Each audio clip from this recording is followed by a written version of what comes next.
హరే కృష్ణ. శ్రీమద్ భగవద్గీత యథాతథం 1వ అధ్యాయం 39వ శ్లోకం. కులక్షయే ప్రణశ్యంతి కులధర్మా సనాతనః ధర్మే నష్టే కులం కృత్స్నం అధర్మో విభవద్యుత. Translation and purport by divine grace AC Bhaktivedanta Swami Srila ప్రభుపాదికి జై. కులం నాశనమైనప్పుడు శాశ్వతమైన కుల ధర్మాలు నశిస్తాయి. ధర్మం నశిస్తే మొత్తం కులం అధర్మంలో మునిగిపోతుంది. భాష్యం. వర్ణాశ్రమ వ్యవస్థ ప్రకారం ప్రతి కుటుంబంలో జన్మ నుండి మరణం వరకు కొన్ని పవిత్ర ఆచారాలు ఉంటాయి.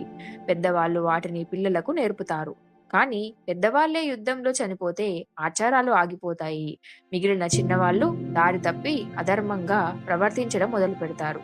అందుకే కులనాశనం జరగకూడదు, పెద్దవాళ్ళు చంపడం మహాపాపమని అర్జునుడు అంటున్నాడు. హరే కృష్ణ.